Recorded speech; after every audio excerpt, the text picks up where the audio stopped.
The New York Jets look to get back in the win column, but are heavy underdogs to the Baltimore Ravens on the road. It's the Week 12 preview show. I break it down from all angles. Let's get into it.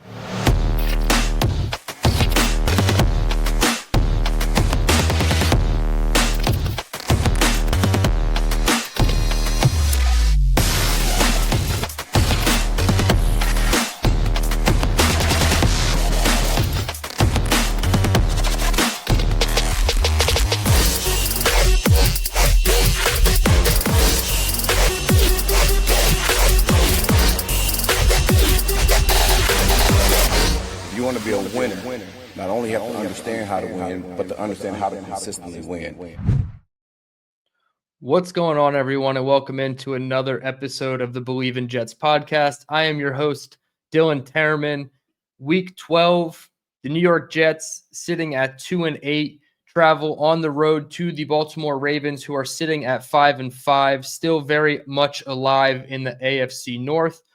The Jets are 13.5-point underdogs, their largest spread so far this season. Last week was their highest, but obviously this week is now their new highest. ESPN Analytics gives the Baltimore Ravens an 80% chance to win this game. And on the flip side, the Jets, who have been looking towards the draft for much of the past month at this point, currently hold a 12% chance to hold the number one pick in the 2026 NFL Draft. The last time these two teams met up was the home opener for the Jets in 2022, where the Ravens won 24-9. That was Sauce Gardner's first game as a Jet, Garrett Wilson in limited capacity, his first game as a Jet as well. The Ravens are coming off of a 3-game road trip. This is Lamar Jackson's first home start since week 3 because of his injury. And the Ravens as a team have won 4 straight games after a 1-5 start. Obviously, we know the Jets struggled to start their season at 0-7, rattled off a 2-game win streak against the Bengals and then the Browns after the bye. And then they obviously lost last Thursday to the Patriots 27-14. So coming off a little bit of extra rest. Breaking this one down, Ravens offense versus the Jets defense. In my opinion, the Jets just need to run a ton of zone coverage versus Lamar Jackson, have more eyes on him at all times as possible. The numbers for Lamar Jackson, man versus zone, are pretty staggering too and would lean more to the Jets' benefit if they stayed in zone. Lamar Jackson versus man coverage has an 11-1 touchdown to interception ratio, a 9.7 air yards per attempt, and a 79 quarterback rating. Versus zone, however, he has a 4-2 touchdown to interception ratio, a 5.8 air yards per attempt, and a 55 QBR. So a QBR of 24 difference, man versus zone. So in my opinion, the Jets should play a lot of zone coverage and try to keep everything in front of them when it comes to Lamar Jackson. That way, your DBs aren't turning around in man coverage, turning their back to Lamar where he can leak out and scramble for yards and kill you with his legs, which we know Lamar Jackson likes to do, although he has not scored a rushing touchdown in quite a few games. Obviously, with the injury baked in, they have not, used him as a runner more, but he still excels as a passer. So in my opinion, play a lot of zone coverage. Offensively, the Ravens love their 12 personnel set, right? 1 running back, 2 tight ends. So they're running Mark Andrews and Isaiah Likely as their 2 tight ends. They run that 38% of the time this year. Their next highest personnel grouping is 11 personnel, which is, the NFL offensive darling, right? The 3 wide receiver set. They're running 11 personnel at 35% of the time. So they're running 12 personnel as their base package, essentially, even though it is a pretty, decent split between that and 11 personnel. So my biggest question for the Jets defense is, how do they match 12 personnel? Do they go off down and distance tendencies, which we'll get into in a second, or do they match based on personnel? Do they throw out their third linebacker, whether it's Michael Walker, right, or Cam Jones if he's back from the concussion that he's suffered? So you're going to have Jamie and Sherwood and Quincy Williams most likely as your 2 linebackers. Do they just go with nickel and keep Jarvis Brownlee in as that slot player and keep him on the field as a good tackler, even though he does get a bit handsy? Do they go big nickel and they run some sort of 3 safety combination, even though they are a bit light at the position? My hope is that they match it based on down and distance tendencies instead of personnel, because if you match it based on personnel, you're going to get Isaiah Likely or Mark Andrews matched up against a linebacker or a safety, most likely in man coverage in a crucial third down situation, which we've seen with Steve Wilks time and time again. And that's going to be an easy way for the Ravens to exploit this defense. So I have a graph that I'm throwing up for those of you who are watching on YouTube, and it's basically splitting all of the Ravens 12 personnel splits: first down, second down, third down, and fourth down. They go even deeper and they go first and short, first and medium, first and long, etc. And what the overwhelming conclusion is that they are very run heavy on second and medium at 78% of the time. But if you get them into second and long, they become a very pass heavy team at 76%. So you want to get the Ravens behind the sticks. Stop Derrick Henry on first down. If that's going to be, their first down play call is a run to Derrick Henry, you got to be able to stop him and make it a loss for, a second 11, second and 12 situation, because if they get into second and medium, they're going to run it again. Now, the biggest, I guess, tendency I found within the data is that third and medium or third and long, also all 5 of their fourth down plays, they were exclusively pass. And I know that the chart says 3 run plays for third and long plus, but those are, give up draw plays. They're not actually like trying to actively get the first down on those 3 plays. So you're essentially, 100% pass on third and medium or long, and then fourth down. So that probably seems obvious, but with a team like the Ravens, you just never know what their tendencies fully are. But it is interesting that if you get them behind the sticks, that is like the biggest way, like their Achilles heel is playing from behind the sticks. So that would be the biggest thing for me as far as this Jets defense is try to create run stuffs, try to create tackles for loss on early downs, get them behind the sticks, and playing a brand of football that they essentially don't really like to play with their 3 wide receiver set. Defensively for the Jets, they have a minus 11 turnover margin, and you have to almost laugh as you say that out loud, because that's just, it's not historically bad, but the rest of the stat is historically bad. They have 1 takeaway on the entire season. It was the forced fumble against the Denver Broncos in London. And the next fewest turnovers that a team has this year through 10 or 11 games is 6. The Giants and the Commanders both are tied at 6. So the Jets are 5 turnovers behind the team in 31st place. So they are very far behind, historically far behind in the turnover margins and categories. So this has to be a game you need to do your best to create turnovers. And we've pretty much said that every single week. You have to force a turnover. You have to win the turnover battle to give yourself a chance. But eventually, the dam has to break and somebody has to get their hands on a pass. They had multiple opportunities against the Browns a couple weeks ago. Even Drake May floated a couple, 3 or 4 passes out to him that could have been intercepted. They just have to come up with turnovers. That's, the bottom line of this is the Jets need to stop this historical plummet of not forcing turnovers and takeaways. Defensively, I talked about the linebackers a little bit. You have to have eye discipline. Jamie and Sherwood, Quincy Williams, whoever that third linebacker is, whoever that nickel or overhang defender is, they have to have eye discipline. You can't bite too hard on the play action. You need to have good width, good depth in your zone coverages. You can't get beat, especially in the red zone. That seems to be where the Jets get killed a ton by play action. So definitely looking at the linebackers for this one. And then the safeties and corners, you need to be able to hold up in coverage. I understand a lot of times they're going into man coverage in third down situations, so they're turning their back on the play. Just don't get handsy when the scramble drill happens with Lamar Jackson, because we've been regressing a little bit as a secondary back to the mean. Obviously, AZ Thomas was out with the concussion, and he should be back. So Jarvis Brownlee, we assume, is going to, retain his duties back in the nickel. So hopefully you're a little less handsy on the perimeter, less illegal contacts, less defensive pass interference penalties overall. So that seemed to be a killer against the Patriots for this Jets defense. So we got to correct that.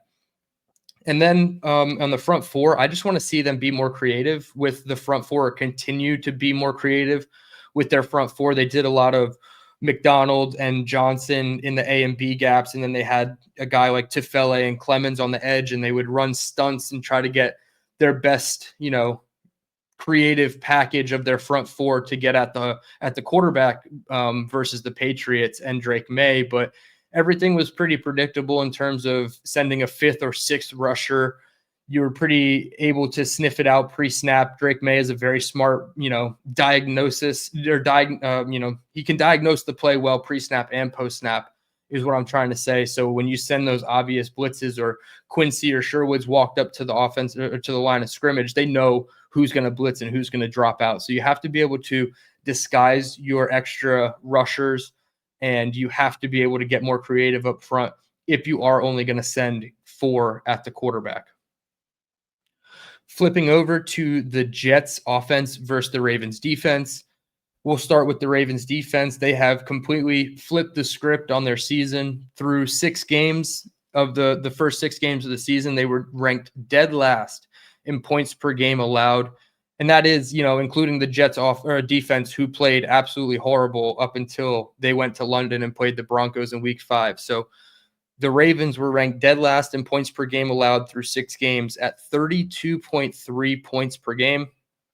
Now, since week 8, they have the second best points per game allowed at 14.3. So a complete turnaround, a complete 180 for this team, at 18-point difference. They cut it in half and then some. So Baltimore's defense is certainly becoming the Baltimore Ravens defense that we know it to be, and they just need to get back on track playing complementary football overall as a team. The Jets' offensive side, we know Tyrod Taylor is going to be the starter. Justin Fields was benched earlier this week. The report came out. AG at the podium on Wednesday with the media confirmed it, said that Tyrod's going to be the starter. Fields is going to be the number 2. That was the next question of who was going to be the number 2. Was Brady Cook going to come up to the number 2? They had to elevate him to the 53. They couldn't just elevate him off the practice squad. They would have had to fully sign him to the 53 at this point. And then Fields becomes the emergency third quarterback. So with Fields, we'll start with the Fields side of it. Now that he is just the backup and he will be suited up for this game, you have to be able to have a package for Fields. And I understand he had the leg contusions against Miami that has hindered his rushing in the games that, followed, but he's been getting more and more healthy. He ran a little bit better in that first drive against New England. You have to be able to use Justin Fields in 3rd and 4, 3rd and 6, 3rd and 7 situations, 2nd and short, gotta have it situations. You have to bake in a package for Justin Fields to come on and use his legs, because Tyrod is not a threat with his legs. And I feel like the run game is going to suffer a bit because Fields' threat of his legs is no longer on the field. Now, the Tyrod side of it, his only other start this year to go back to was week 3 against Tampa Bay. I was in the building melting at 120 degrees field temperature during that game in late September. He went 26 of 36 for 197 yards. He did have the 2 touchdowns and 1 interception that became the pick 6 right before the half. Obviously, the biggest, thing that we want to see out of this game is the evaluation of our young players. Obviously, you're not going to be able to evaluate every single young pass catcher that we have on the roster in just 1 game sample size with Tyrod Taylor in there. But can A.D. Mitchell get something going? He was doing very well. And when you go through the tape, he was doing very well against Christian Gonzalez, who is a damn good corner in this league. So A.D. Mitchell, can he separate and then finish the play, catch it when it hits his hands, keep focus and concentration through the catch point, and come away with more catches than 1 catch on 6 targets? Loved the fact that he had 6 targets. You want to see more than one catch on those 6.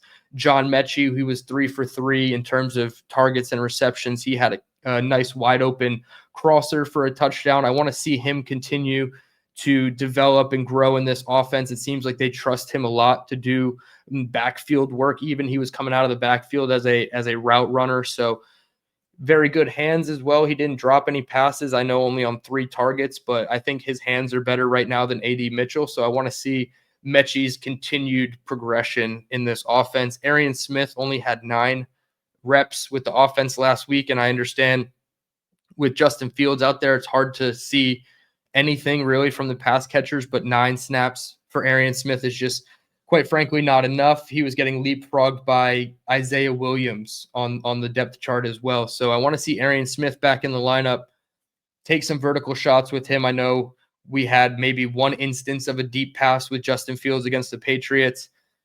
And then the last guy that obviously we're all going to be evaluating, for this year and seasons to come is Mason Taylor. He's done very well so far this year. Strong hands at the catch point. I'm really impressed. Even in the one game, I believe it was against the Browns, he had 1 catch for 4 yards. It was a really impressive 4-yard catch with a DB draped all over him. He had to go outside his frame to make a catch, falling down. Holds on to it well, doesn't really bobble it, doesn't have the second catches. He just holds on to it firm. So really those 4 pass catchers, Mitchell, Mechie, Smith, and Mason Taylor that we're watching for. Offensive line, what does it look like, right? We know that the offensive line is very talented. It has been top 10 more often than not this season. Is there an element of regression because of Taylor being in the backfield? There's no longer a threat of the run with the quarterback, so everybody can sell out to the running back at those mesh point situations. You're not going to get those zone reads and those keepers with Taylor. They're very, sparingly going to use him as a runner, if at all, in my opinion. If anything, they have him bootleg out and have options in the pass game, but then he can just tuck it and run for a couple yards and get out of bounds. So really looking forward to see what the offensive line looks like. The only other instance of Tyrod Taylor being the quarterback, obviously week 3, they sent a lot of safety blitzes, a lot of exotic blitzes. We know Todd Bowles and his blitz packages. So that gave the offensive line quite a bit of, fits. And, Tyrod Taylor was under duress a lot of times, including on his pick 6 that he threw before the end of the first half. So really interested to see how the offense looks against the Ravens defense that has been, rounding back into form. And then obviously our defense just needs to come up with a takeaway, come up with a stop when they absolutely need to. Wilkes needs to get creative and maybe be a little less stubborn and much less predictable in his play calling. You can't keep doing the man coverage on 3rd down. Obviously, we don't really need to talk much about special teams because for once the Jets have a very good special teams unit, but McNamara did have 1 muffed punt, roughly a 37-yard kick, I believe it was, in the game against the Patriots. So we just want to see them get back to their, top 3, top 5 in the league, standards that they've set. Nick Folk hitting all his kicks, McNamara being, a damn good punter for a rookie, one of the best, individual upgrades from player to player. If you go from Morstead to McNamara, the numbers are just incredibly astounding how a rookie who we were very unsure about has come in and just dominated at his position. And then you have to continue getting a big spark out of your returners. Kene Nwangu, Isaiah Williams, even if Khalil Herbert's back there, I doubt it. He'll probably be a healthy scratch at this point, but you really need to get some pop out of your returners and keep Chris Banjo's unit, flowing and at that, damn near elite tier that they're at right now, because they're one of the best in football and they can really change the trajectory and outcomes of games. So with that, my final score prediction is going to be 34-17. I think the Baltimore Ravens just have way more firepower than we do. Lamar Jackson is going to be way too hard to stop for our defense the way that it's currently playing. Now, if you told me that they're going to get the Broncos version or the Panthers version of the Jets defense, then maybe I'd take that, point total down for the Ravens. But I think they are going to put up a lot of points on our defense, and our offense is going to struggle because you have a backup quarterback in who can very rarely stay healthy as it is. So we got to hope for health for Tyrod Taylor. We might see a package for Justin Fields, but my final score prediction is 34-17. That's going to do it for this episode of the Believe in Jets podcast. I certainly appreciate everybody tuning in. This is DTereman signing out, saying let's go.